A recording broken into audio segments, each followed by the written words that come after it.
What's up, Jackie? This is a... Okay, so here's the deal. Let me fix my laptop first. Okay, for one, I'm not even gonna sit here and do the whole bullshit with like, I look like poo, because I will just quite honestly tell you that I didn't feel like getting up and putting clothes on. I'm not wearing pants, by the way, just not know. So, basically, I came into this discovery tonight, and my whole life I've been kind of like, well, not my whole life, but like since I was like 13, I guess I've been kind of like trying to fit in and be normal,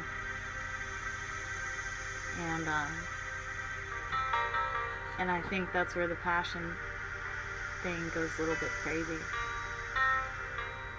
that people don't understand it. Let me just turn this music down just a little bit. Hopefully it's easier to hear me now. Sounds like it's the same volume to me. Anyway. It's hard for me to be serious right now. But I don't know, it seems like I've been constantly, because I've been getting hurt, I've been building up walls. And I'm not just talking about in romantic relationships, but like all of my relationships. Like when, like, I'm just gonna be honest here. I mean, there's been people in life, in my life, that before we were friends, I wanted to be friends with them. And sometimes they don't always like who you really are. And through that, I found that because I was being someone I wasn't, I was gaining a lot of fake friends because I was being a fake friend. So anyway,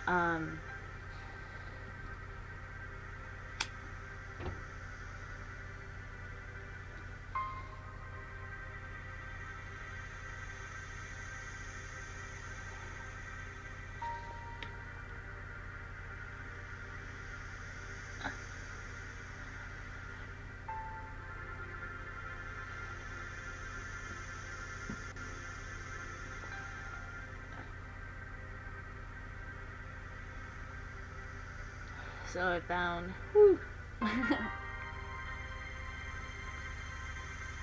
I found that I am a little weird and a little strange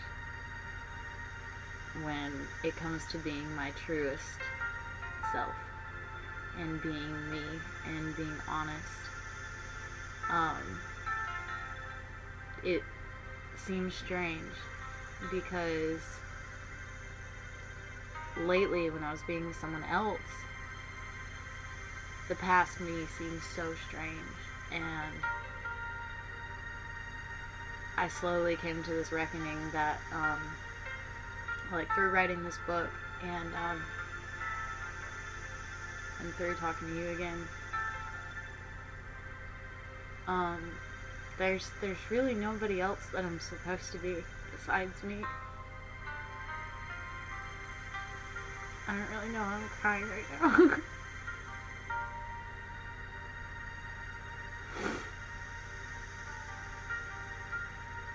But everything is a part of the story. And I've had my bad couple of years, but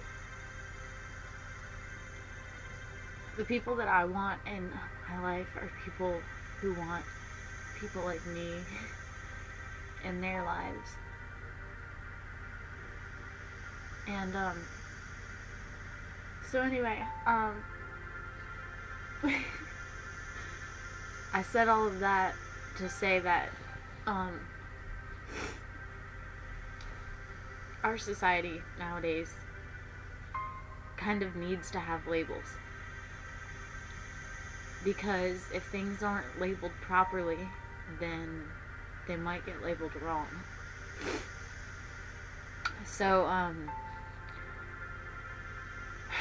I've been studying a lot more on how to hype my spirituality, because the one thing that I could remember from when I was a child was I was very spiritually fluid, and I knew things and I understood things about a higher being before I was ever an age where I could.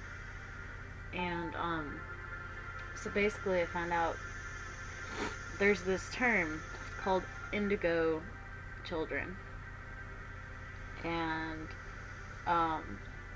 it's these kids who are born really smart and very spiritually heightened, and they don't do well in traditional school settings, and when forced into them they normally have a really hard time making good grades for doing homework, which was a very hard thing for me to do.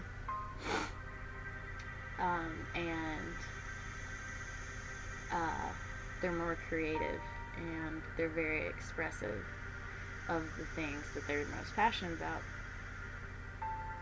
And so two thoughts popped into my head that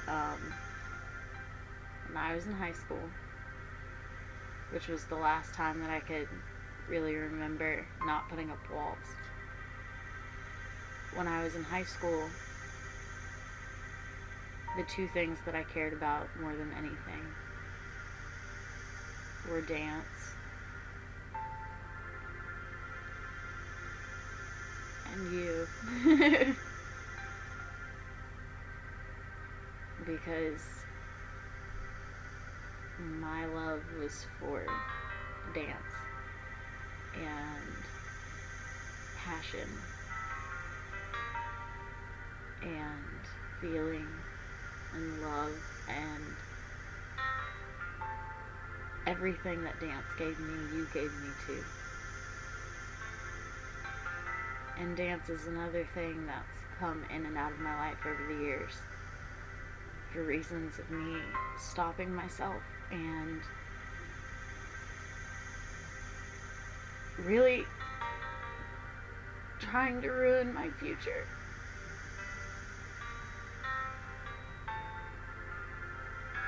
But I have that back now.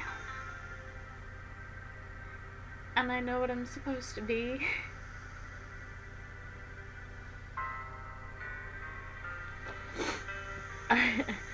So,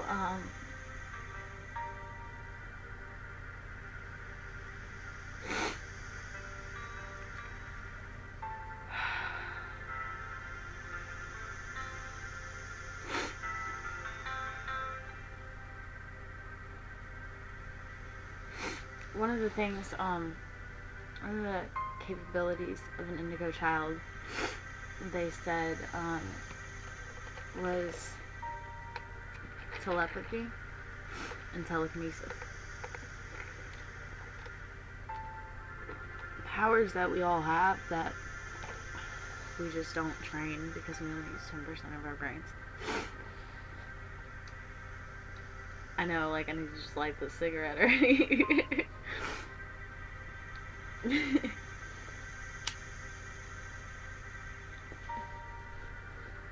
So I was watching this video about indigo children and telepathy, and I kind of had like a breakdown today because I've been learning so much stuff lately, and all I wanted to do was learn, that I kind of like crammed a ridiculous amount of information into my head in a couple days time, and I exhausted myself.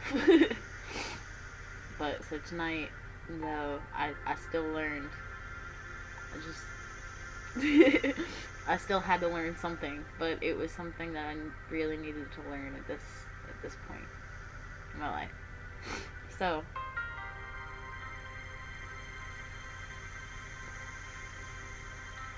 I'm taking a really long time telling you all this because it's like I feel like I'm really talking to you. Like, It's like back in the day when we were sitting on the phone and you wouldn't always respond, and instead I would just keep talking so that there was no like void spaces in the phone call. But I stayed on the phone because I still wanted to connect with you. So this is me drawing out this phone call. Actually, I'm gonna pull up your picture and see if this works any differently. Okay, there's your picture. I know that seemed like I found it really fast. It was up already. So, okay. So, this is gonna sound crazy, but when I was a little kid, I like remember doing certain stuff that I can't do now. But then the question was raised, if you could telepathically communicate with somebody right now,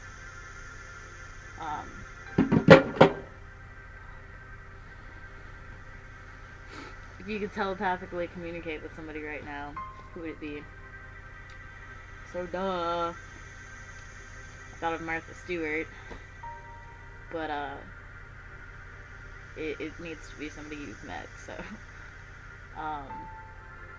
so then I thought about you, and my legs look really big right now. I'm not wearing pants. Strange. See, I'm telling you. I know. You know. We know. We both know I'm strange. Anyways, so I was like, alright, I'm gonna try this. So I started learning about telepathy and the easy ways of doing it and the hard ways of doing it.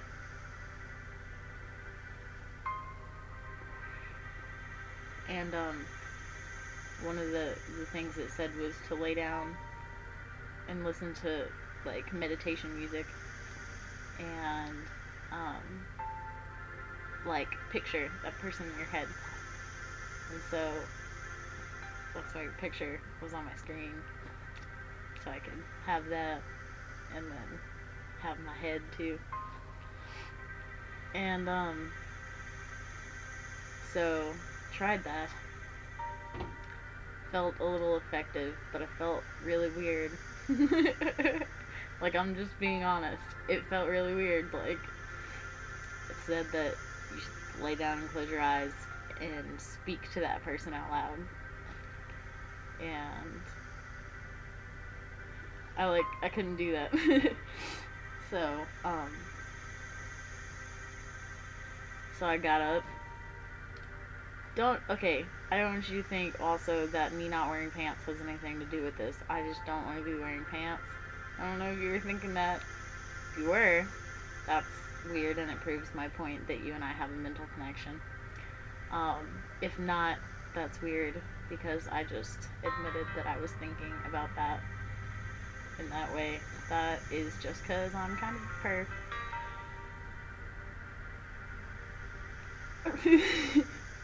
So anyways, so that led to me making this video. And I figured it was just easier if I did it this way. Because even though you're not hearing all of this, there's like our bodies create energy, and science can't deny the fact that we all have an aura, and our energy goes through our auras and is dispersed throughout the universe. So, totally and completely biblical as well. I'm not even really sure like what you're practicing anymore. Whatever you're practicing, anything you're practicing fits this theory as well. And so just doing this it's like I'm sending you my feelings. And you said that maybe we're a little too passionate and we feel too much for our own good. You said that in your letter. That it was right here in this binder behind me. I'll break weed down on it.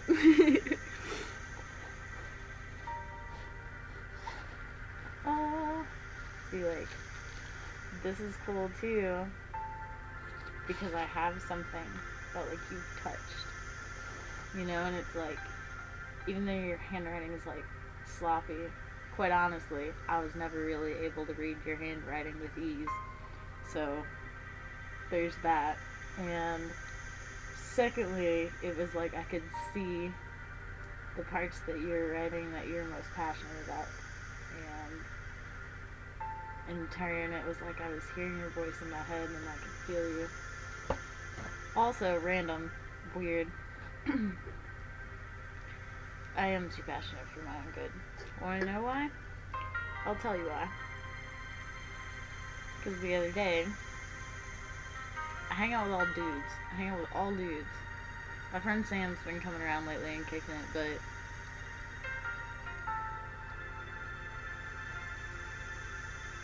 I don't know what that means. I don't even know if you can see me. I have flashing lights on my wall, but I'm not going to show you right now. Because Jess Jacoby, her birthday was like last week or something like that. And I made her a video of my room for some reason. Because I'm too passionate for my own good. I guess.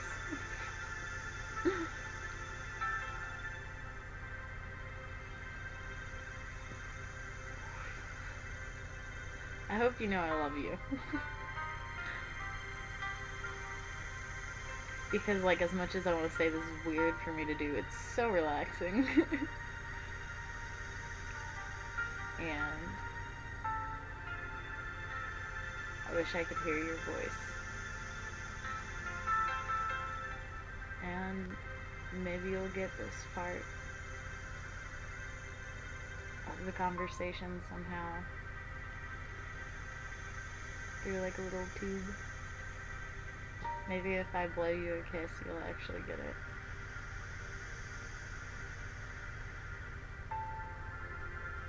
But as long as you get, by me doing this, no matter how much time I may be wasting or not wasting, it's like that 1% chance that I can make sure you're more comfortable tonight, and that you fall asleep knowing that you're incredibly loved. Not just by me. Not just by me. Everyone who's ever met you has loved you, Jackie. Everyone. Even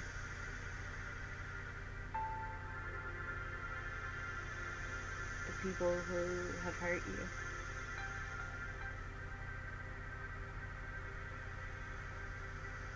There can't be hatred without passion. There can't be hatred without love, is the actual quote. But both are passion.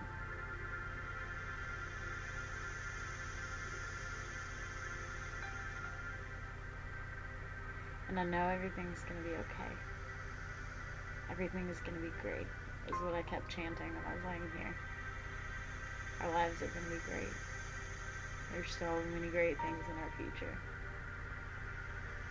That's what I kept saying. And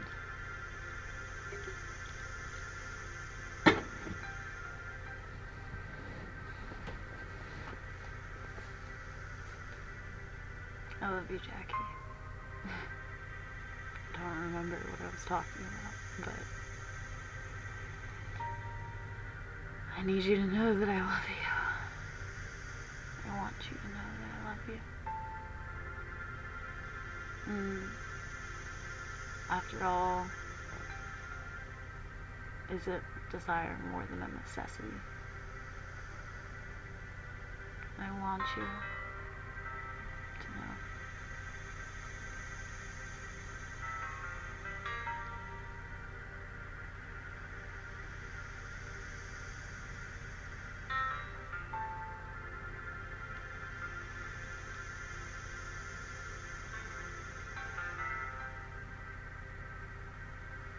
I love you, Jackie Davis.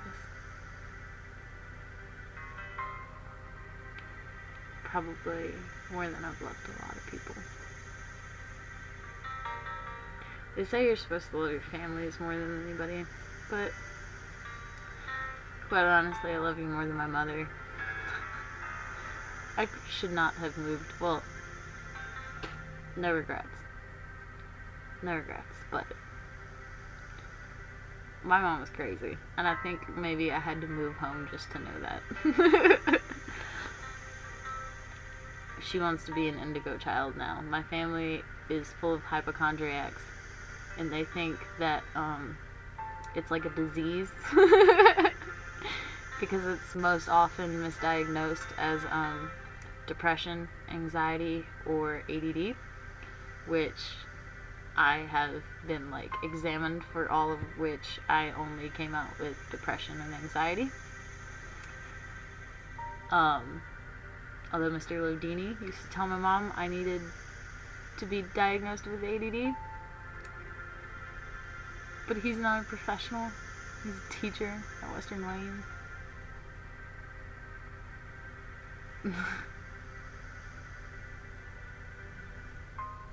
I just got my eyebrows done. I feel like that should be noted. This necklace,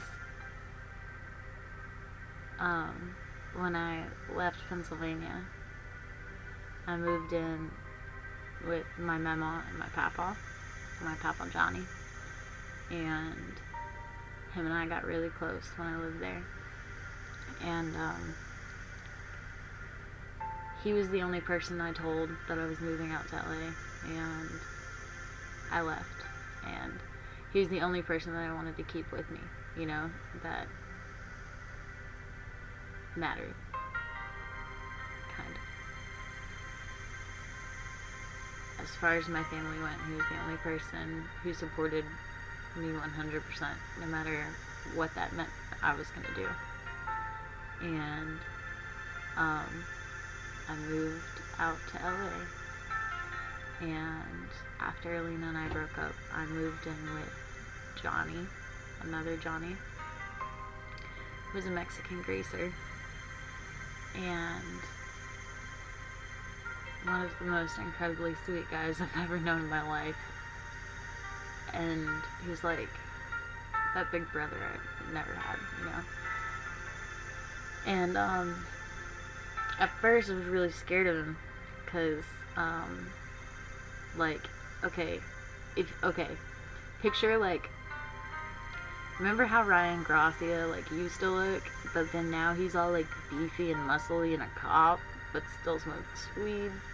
Oh, did I say that on camera? Anyway, like, that was Johnny. That was my roommate. But he was so sweet. And Alina came over one day and made me cry. And he followed her out to her car and told her that she was never welcome in his house again if she was going to make me cry. And when my papa Johnny passed away, I was living with Johnny, and he was going to Mexico, and he gave me this necklace and told me that I could have it. My papa Johnny always carried a rosary with him, and he told me that I could have one of his because my grandfather was also fond of them. And so I took Johnny's, and he didn't want me to give it back. And I went to the funeral and did the eulogy, and then I kind of forgot how much he believed in me. And October 29th, my mom's birthday, 2011, my roommate Johnny committed suicide. And it was like 10 minutes later, I was going through an old suitcase, and this is what I found after not seeing it for so long.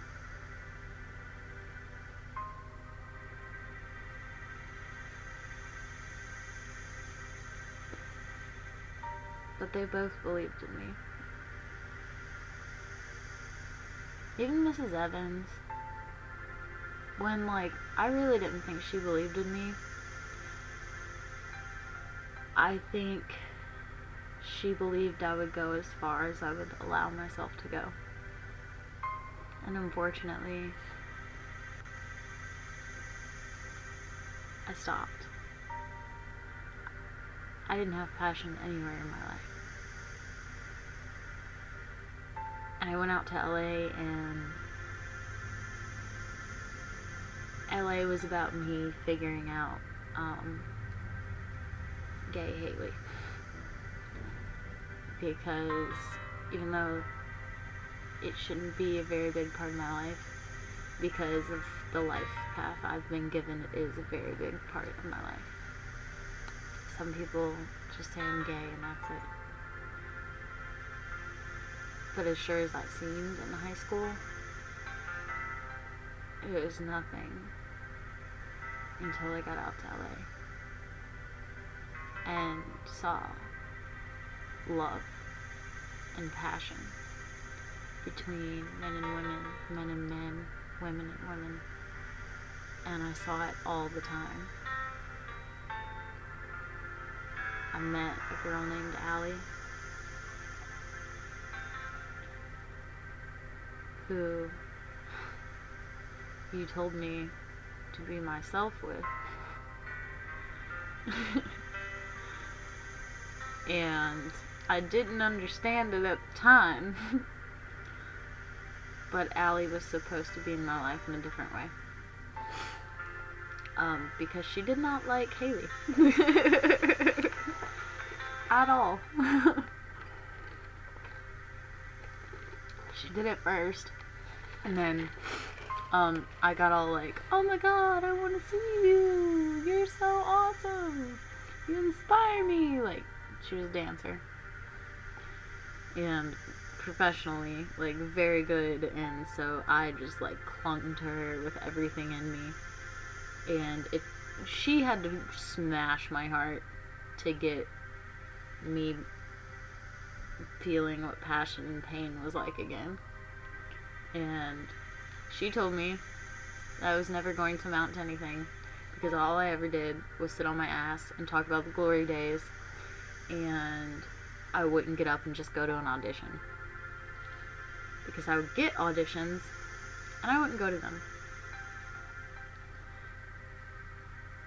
And so after that, I started going to them. And I was able to do a little bit of work in LA before I left, and came here. But I needed this part too. This is the spiritual part of my story.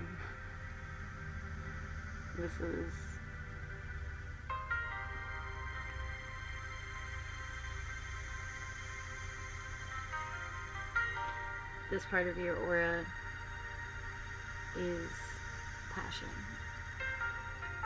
And it's associated with love and feeling and spirituality.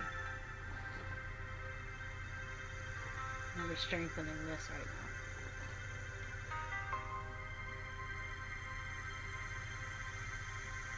And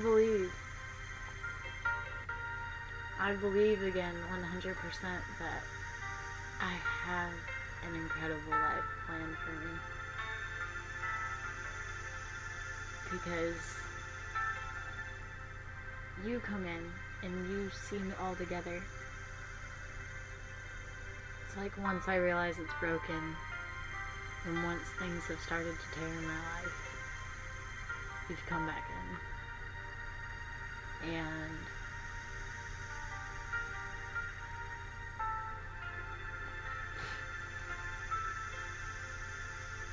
you sew it up. And I feel like now that I understand the outfit, my self-expression, oh my god, the phone just scared the crap out of me.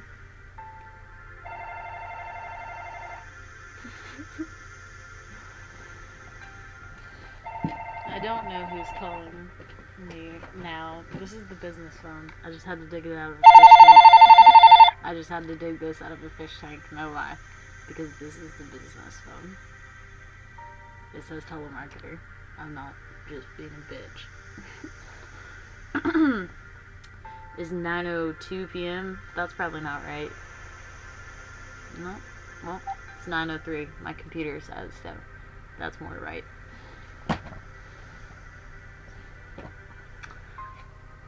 Fuck, I'm out of cigarettes. Okay.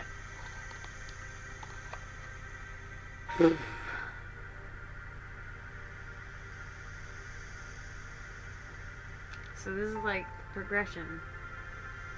When I think about you, it's serious, but then and it's feeling, but then it gets a little goofy sometimes too. There's always like really good music playing in the background.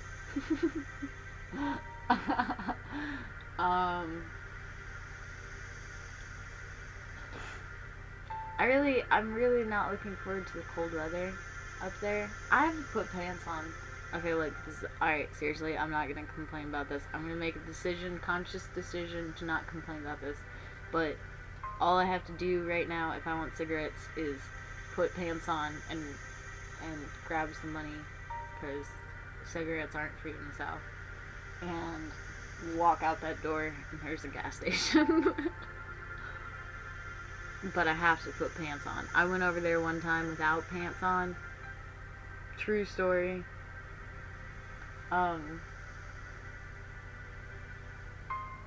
It's not really all that funny, because I already told you what happens at the end of it, so.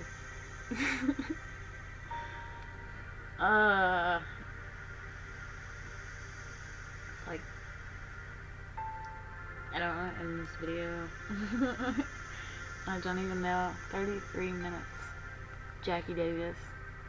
33 minutes so far. That you have successfully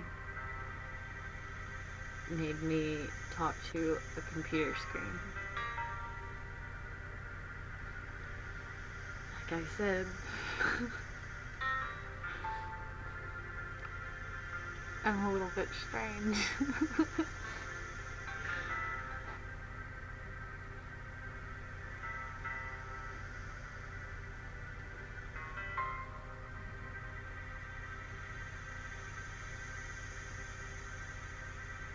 We're gonna be okay. We're gonna do great. We have so many incredible things in our path.